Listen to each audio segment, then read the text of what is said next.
Welcome to the Remarkable Retail Podcast, Season 2, Episode 6. I'm Michael LeBlanc. And I'm Steve Dennis. And this episode is brought to you by the Poirier Group. Well, Steve, it's a solo episode today, and I wanted to delve into the new book coming out. So you've got a new second edition of the book coming out, and we're going to cover off some of the new sections, some of the new content, and I've been really looking forward to this episode, actually, because, as we've talked over the past number of episodes, you wrote the book just prior to the COVID crisis breaking out. Some things were just endemic to the industry and other things have changed. And it's one of the questions I love asking my guests on our interviews. What's an adjustment versus what's permanent change versus what's just more of the same continuation. So really looking forward to it. So what are you going to do to, can I get a copy of it now? Can I pre-order it? Give us a bit of that 411. Sure. What is it? March. It's March. It's March already. So TikTok. Yeah, it's coming up fast. Well, actually, we have a special promotion we're going to do for our listeners. If they want to see the new edition prior to April 13th, all they need to do is pre-order the hardcover from any place books are sold worldwide, and then email us the receipt, and we will send them the ebook version a few weeks in advance so they can get a jump start on that. So they can just send the email confirmation to books@sageberryconsulting.com. We'll put more of the details in the show notes. And then once we get that, we will email them back an ebook file for Kindle, Nook, Kobo, all the different formats. Fantastic. Now, do you want them to put something in the subject line, like heard it on the podcast or something like that? In the subject line, if they could say podcast offer, just so we know where that came from, that would be great. Well, you're a good performance marketer, so I would expect no less. We got the attribution team just ready to do all the analysis. Well, fantastic. Yeah, so all that information will be in the show notes, so be sure and take advantage of that. So, before we jump into kind of talking about the contents and what's different, I guess I kind of answered the question in my introductory comments about why a second edition so quickly after the first edition. And ordinarily, retail changes, but not that much. But really, the COVID crisis has really upended. And I guess it really got you thinking about answering that fundamental question, right? What is different and what do we need to be thinking about as we pull out of this?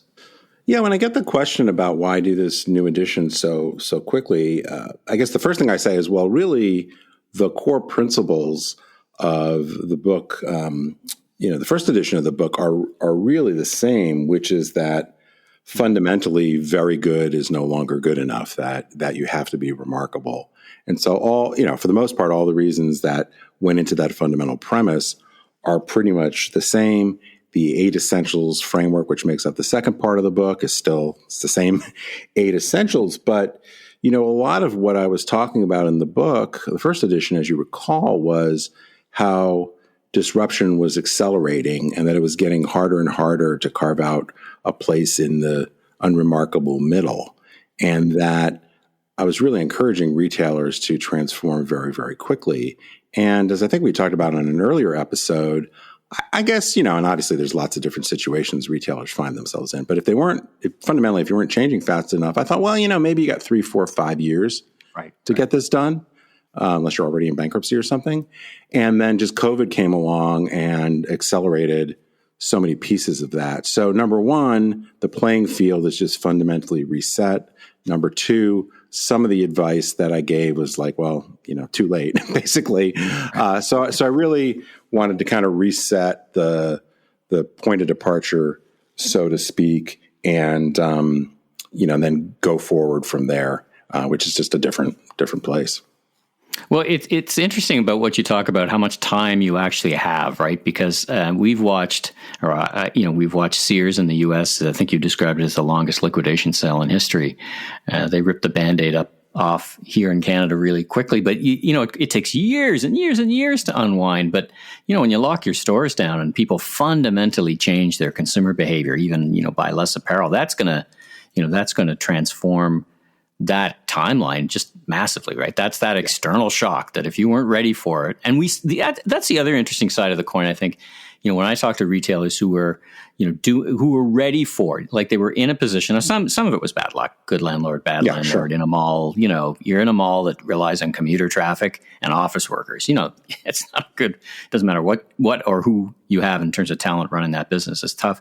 But for others, they were ready for it. They were already doing the right things. They were, trying to be remarkable, and it felt like they had a big lead start, either in surviving it or about to, prepare to come out of it. Would you agree?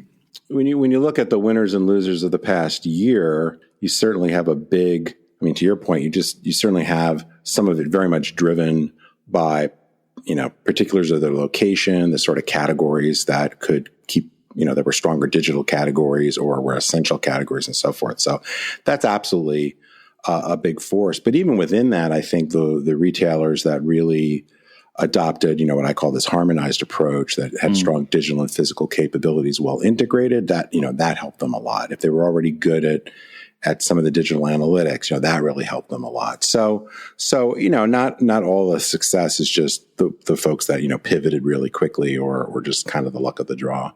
So back to the tradecraft of the book itself, how much would you say is new? We're going to talk about an entire new section about the 6 new forces of the COVID economy, but and you've said that the 8 essentials remain essentially the same. Who knows? Maybe some are more table stakes now than they were before. But how long did it take you to get into this and to craft that and give us a sense of scope and scale 1 versus edition 2?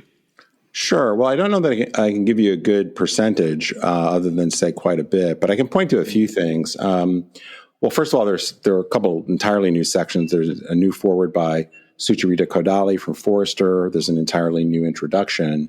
And then there's several of the chapters that are significantly revised, but also there's a bunch of new content. So the book itself is actually went from, I think, like 215 pages to 260 pages or something. So it's about 20% longer. So some of that is, yes, the new content, and some of it is just, kind of massive revisions. Well, you took a big bet. We were talking off mic about the vaccine. And if we were just saying, can you imagine having conversations like this, or the industry having the conversation without the vaccine on the horizon? Now I actually think the book is, second edition is even more valuable because you can actually activate on the book in 2021 and 2022, thanks to the vaccine. All these things will pass, in other words, but the book provides such great guidance, informed by the COVID crisis, and not just the basic fundamentals of things like your 8 essentials. Yeah, well, I certainly hope so. I guess, the other thing is that you can't, I guess a few people can do this, right? But you can't really write a book with the idea that, this is going to be read, the first week of May, right? Because some people will read it right away, and other people will put it on the shelf and get around to it. And so, I wanted to make it of the moment in that it reflects the major forces and some reasonable, educated guesses about what the future might look like. But it's not a current events book per se. It's a long-term strategy book that really just, reflects what's transpired in the past, year or so. Again, that circles all the way back to, what's different and what do you need to do to adapt to COVID versus what do you need to think about post-COVID and structurally. That's where I think the book really shines. All right, well, listen, let's dig into one of the new sections. Really, what this episode is about is the 6 new forces of the COVID economy. So let's start. Take us through about these 6. Let's start in with Bifurcation 2.0. What's all that about? Well, some listeners, I imagine, will know that I have said bifurcation more times than perhaps any other word I have said in the past year, other than maybe unprecedented. It's an unprecedented pivot. Yeah, that's good. Yeah.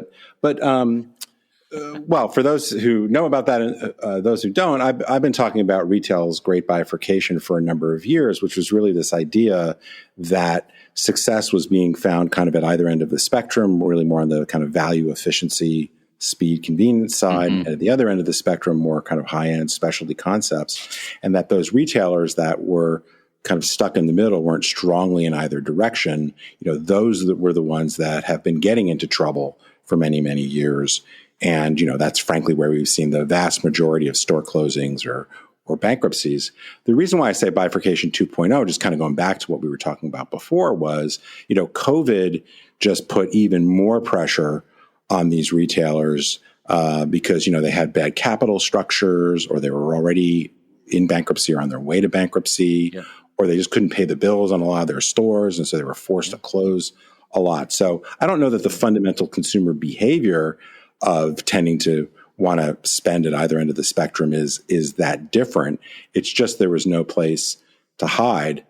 So the collapse of the middle, I think, is, it's been accelerated, as we'll talk about in a second, but going away even faster than I imagine. The other thing that's part of bifurcation is what's going on economically, which has been driving some of this bifurcation, which was, unfortunately, well, I guess it depends on where you sit.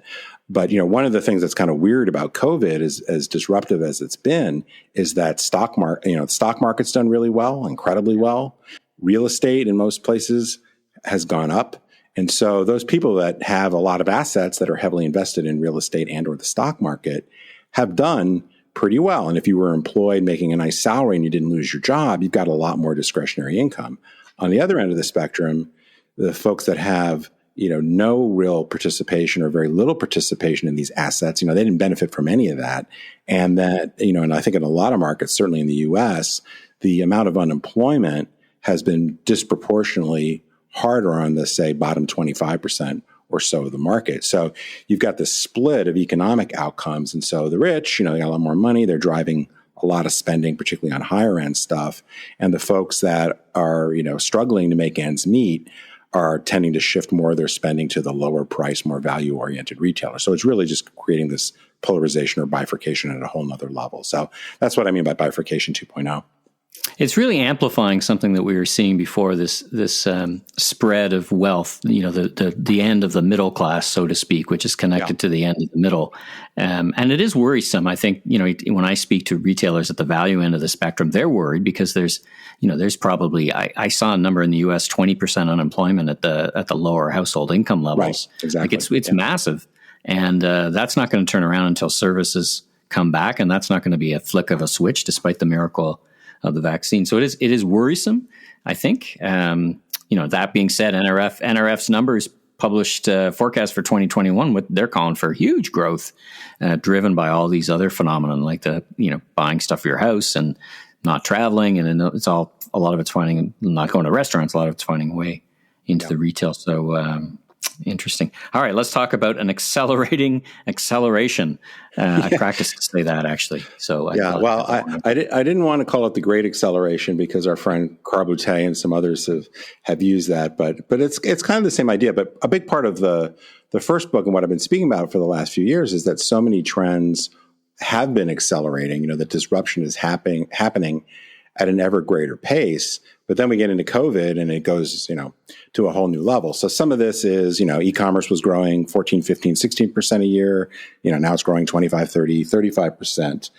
Some technology like contactless payment, buy online, pick up in store, live streaming, you kind of go through the list of technologies that people have been talking about having an impact. And, the adoption of those technologies has been accelerated by multiple years. And so, the one that I think it gets a little bit more like people act as if it's kind of a new thing where it isn't, is really the blurring of the lines between digital and physical. I mean, we've talked about that multiple times here. I've been talking about it forever. So I think that's really more retailers waking up to it, the ones that weren't ready and were sort of forced to. But anyway, I think almost every trend has been massively accelerated. And, the big question is how many of these, will these growth rates be maintained, or will we see some settling down, which, I think we will for sure. It's just a question of which areas.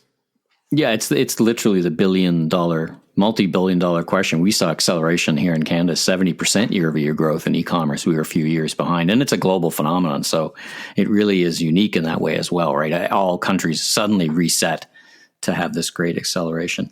Number 3, reallocation and the redefinition of essential. Yeah, so we started to touch on this, but we've seen this massive shift in how people are spending their money. Obviously, with people not working in an office so much, commuting expenses, gas, et cetera, has really dropped. Nicer apparel, both because of work reasons, but also, not going out, not traveling, has declined considerably. People aren't spending on vacations for the most part and so forth. But then we've seen this big investment in things related to work from home, like office equipment and so forth, but all the home upgrades, much more eating at home, working out at home. So this very big reallocation, as we talked about earlier, is affecting different retailers differently. The big question again is how much of this will really persist as we get into more of a recovery. I mean, I certainly think that on the one hand, people will be very eager to get back to traveling and get back to entertainment, out and eating out and so forth. So maybe it's the work from home piece that will kind of keep this reallocation at a heightened level. We'll be right back. This episode of the Remarkable Retail Podcast is sponsored by the Poirier Group. Do you want to move faster, streamline your processes, and have larger margins? If you're a retailer in 2021, chances are you do. The Poirier Group's award-winning team of industrial engineers and performance improvement experts specialize in driving results for retailers and grocers across North America. From reducing call center wait times to improving stocking and replenishment processes in warehouses to seamlessly integrating IT systems and more, they are your trusted partners you need. TPG doesn't just design solutions, they leverage years of actual industry experience to implement them and set you up for long-term sustainable success. Just ask their clients. Over 15 years of business, 100% positive review. Visit thepoiriergroup.com/remarkable to learn more today. Yeah, that last part, I think, is one of the longest lasting implications because the work from home wasn't really there wasn't a lot of momentum for work from home pre-COVID. It existed, but I wouldn't call it momentum, outside of the tech companies. And even within, there wasn't a lot of buzz about it, so to speak. But now and it has tremendous implications. And it has implications and brings about your fourth one, which is power consolidation and the last men standing. What's that about? Well, a couple of things here. One is, related to the reallocation and the shift from online away from physical is that, this whole collapse of the middle is that a lot of the retailers that were on the ropes are going out of business or closing a ton of stores. And so as those, it's probably easier to think about it in terms of, mall anchors, right? You've got all these JCPenney stores, et cetera, that are closed. So, some of those categories have been shrinking for a while. Some of them are very contracted during the COVID times, but presumably will start to come back. But, that volume is going to go somewhere. So as these retailers go out of business or they close a massive amount of stores, then presumably that market share is going to be claimed by the more powerful, better retailers in the space. So I think the rich get richer, so to speak, in the business design model. So we'll see this market share consolidate around the stronger players. I think the other part of this consolidation is, as we've already started to see, and I think it's actually going to pick up pace a lot, is a lot of acquisitions, or, whether it's acquisitions of weaker players or acquisitions of, we've seen this couple companies that have been buying up essentially intellectual property and relaunching, like Pier 1's been or is about to be relaunched as an e-commerce platform. So you got these powerful players with a lot of cash, strong balance sheets. You've got a bunch of other players that are very weak and might get sold out of bankruptcy or at fire sale prices. So I think in some categories, probably like the department store category, you may have 6, 7, 8 players today.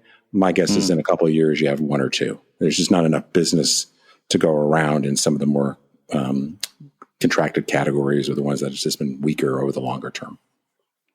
So I guess I hinted at this next one with when I started talking about work from home as a thing and a permanent, but you call it rewiring, basically the great rewiring, and I can see that in key industries. But I think there's a lot going on, whether it's travel or how does that extend into retail as you think about the implications of some of the more broader, longer lasting consumer behavior impacts.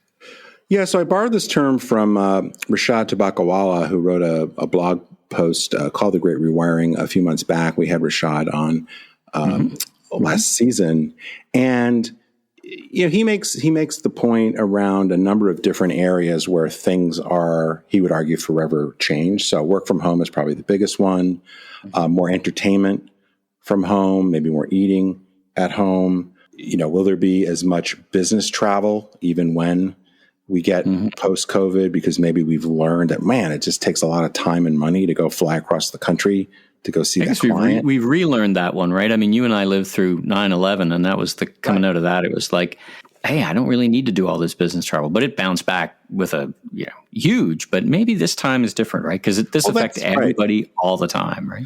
Yeah, I think that's the hard thing. Like, I think it's very easy to get your head around work from home being a much bigger factor. I have a harder time believing that leisure travel, I think there will be people that are just dying to go travel again once it's safe and if they have the money to do so. But business travel, I have a lot of questions about. I think as people have, bought their Pelotons and started working out from home, does that really keep the fitness industry, the kind of traditional health club business, is that going to be forever changed? What's going to happen with restaurants? Again, I think people will be very excited to go back out and eat in a nice restaurant. But, we've also developed some new habits about cooking at home. Entertainment, unfortunately, a lot of arts organizations have gone out of business or are really serious trouble. So I think it remains to be seen precisely how this will play out. But I certainly think, to your point, like, this is so massive, has affected so many people for, what's going to be a good 18 months, right? Before we're back to any some semblance of whatever you want to call normal. So I think it's hard to predict exactly the way this plays out, but you've actually got to be thinking about it, I think, pretty carefully and starting to take action to position yourself for that. Well, two quick comments on the business travel. I talk to a lot of merchants who are loving having their merchandising group not have to travel the world to find vendors and meet with vendors. Now that you need once in a while to go see, and you don't want to buy products from a hotel room. You want to go see them made and everything, but they're really loving that because that was a real grind part of being a merchant, right? You're on the road, particularly early in the year to China. It's a long trip, and it's a long way to be away from the family, and it's expensive, right? These things, there's an economic benefit, which is there. And a quick comment on the restaurants. It's been interesting. I've been thinking about talking to some restaurateurs, and they're saying, listen, consumers are going to be different. They're going to be more educated. Their expectations are going to be higher. So as much as they want to get out and experience restaurants, the general feeling is for many consumers, there'll be a bigger number of those consumers who are just way more discerning and say, I could have made that at home.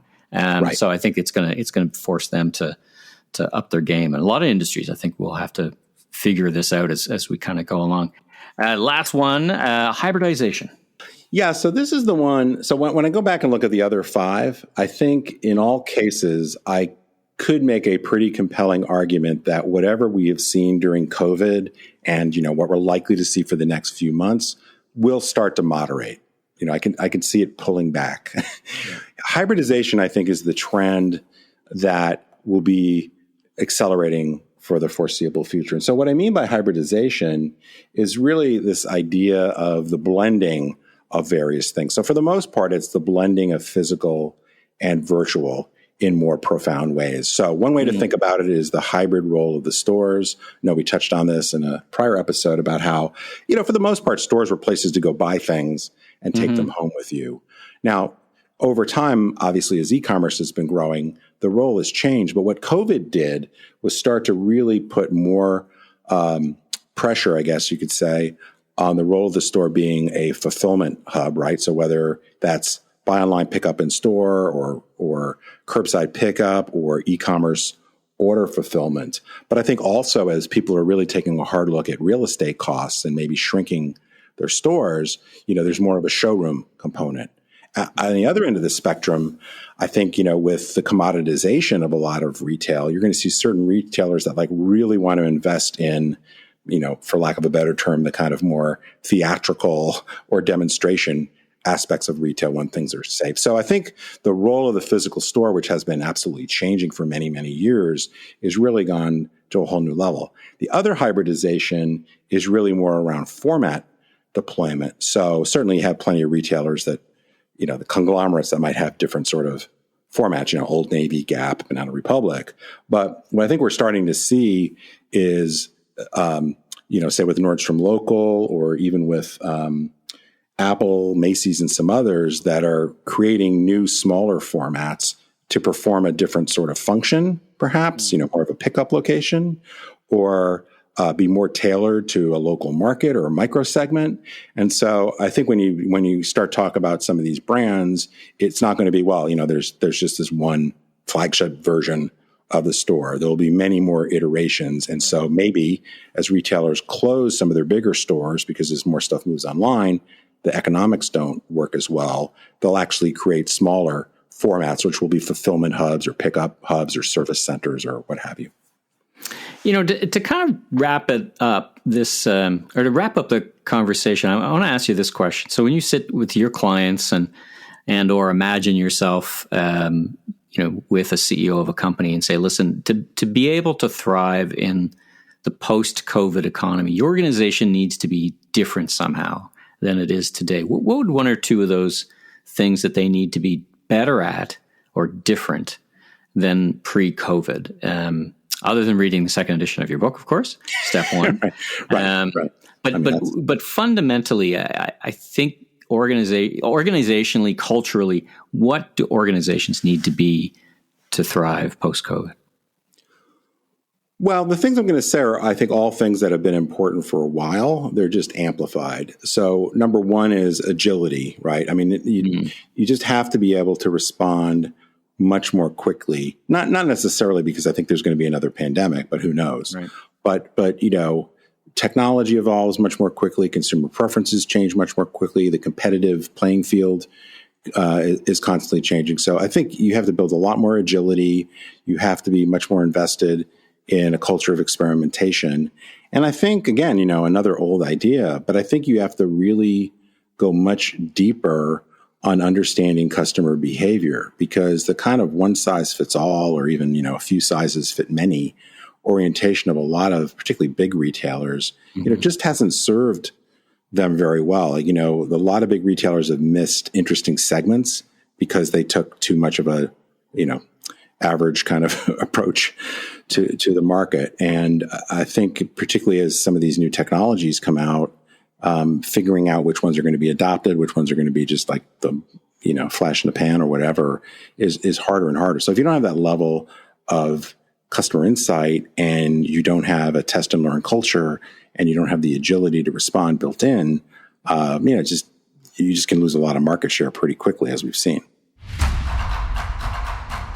And we're back with another remarkable or forgettable. Steve, let's kick it off with Target. Blockbuster earnings. What do you think? Well, it's hard not to look at the earnings and not say they're pretty remarkable. I think something like they had more incremental revenue in the past year than they did the last 10 years combined, or something crazy.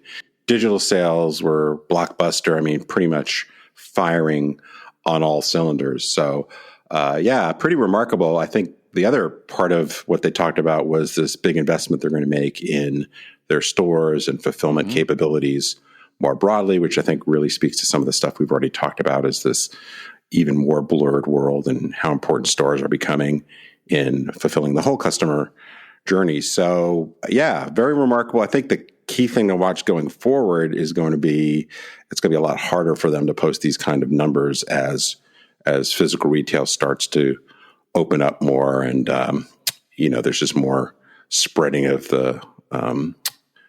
consumer spending, and less government stimulus and things like that, which they warned about. But pretty impressive. Yeah, I think all retailers are going to have weird comps, right? Because it's hard to comp off a rush on toilet paper. News from Disney, which it actually took me a little bit off guard, but they've been doing some strange announcements about movies on, where do movies play, and talk about what their plans are for stores. Well, they announced they're closing a bunch of stores, I think about 20% of their store count. And It's a little bit curious. Again, something we talked about a lot, but I think the way they talked about it seemed to be very much about thinking about online and physical retail as separate things. And I think we've learned pretty strongly that that's a bad way to think about it. And to me, anytime you close stores, you're making yourself less customer relevant. Now, I don't have enough access to their data to know whether or not they could close some stores or relocate some stores. But it's surprising to me if you've got a strong brand that you would, and particularly as physical retail starts to open up more, it's a little interesting to me that they would close so many stores. So remarkable in a bad way, perhaps. Yeah, and I've found them entirely, when I've been in their average store, unremarkable. I mean, there's just pile high, let it fly kind of merchandising, and which seems to me always to be a miss in terms of the experience. So I don't know, maybe you'd think they would, amongst all people, would get experience right a little bit more than others. Let's talk about ThredUp. So they're getting ready for an IPO. There's this big talk in the industry over the past years that the reuse market is bigger than fast fashion in 10 years. Of course, that's all by the people who, like ThredUp say that. So I don't know how much there is behind it, but what do you think about that market? And what do you think about ThredUp going in the IPO market? Well, the resale market, like all of apparel, has certainly been pretty tough the last year. But yeah, it was a hot category going into the pandemic. I think there's certainly reasons to believe that it's going to grow a lot as we get into 2022 and beyond. I think some predictions of the market, tripling or quadrupling in the next 5 years. A ton of competition for sure. ThredUp's a little bit more mid-price than some of the other guys like Real and Vestaire. Also companies that have gone to the public markets and raise money. So a lot of money going in, a lot of interest in the category.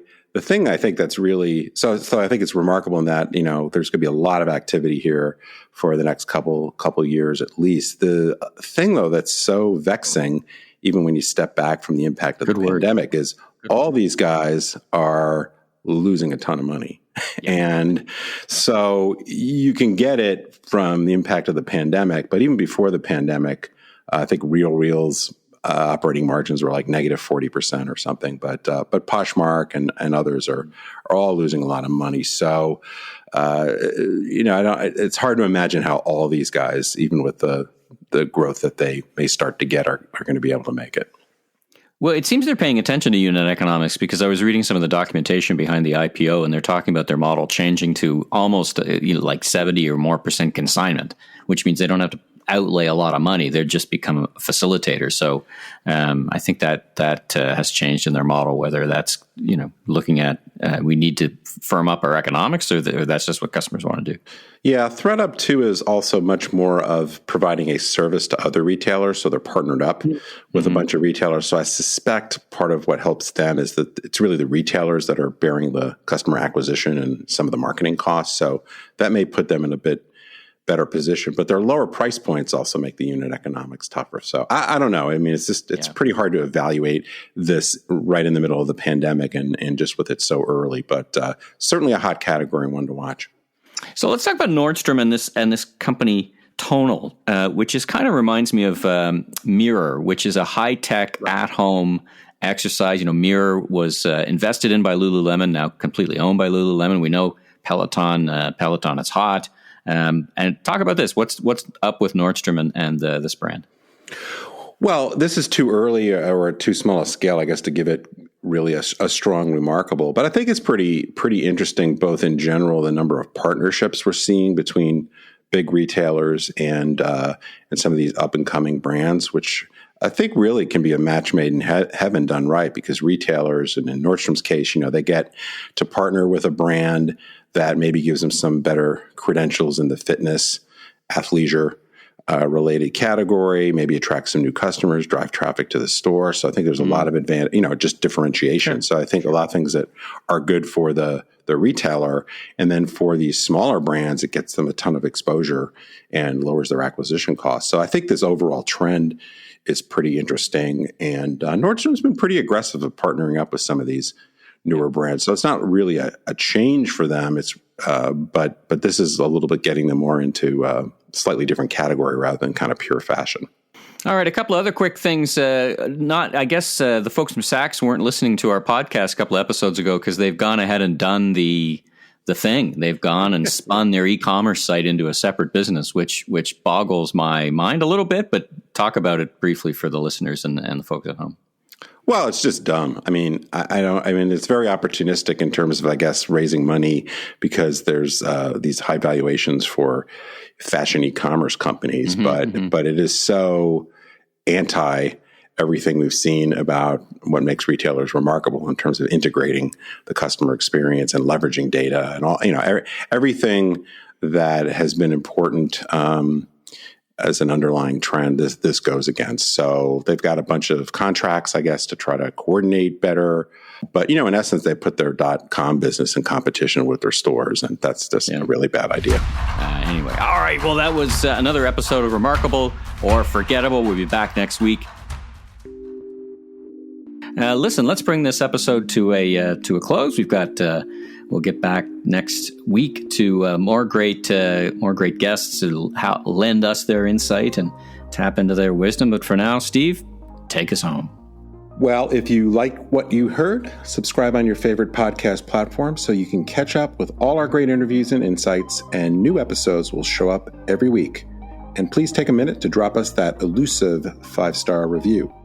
I'm Steve Dennis. The expanded and completely revised second edition of my best-selling book, Remarkable Retail: How to Win and Keep Customers in the Age of Disruption, is out in April.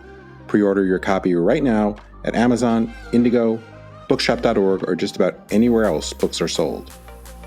And I'm Michael LeBlanc, producer and host of the Voice of Retail podcast, and you can learn more about me on www.meleblanc.co.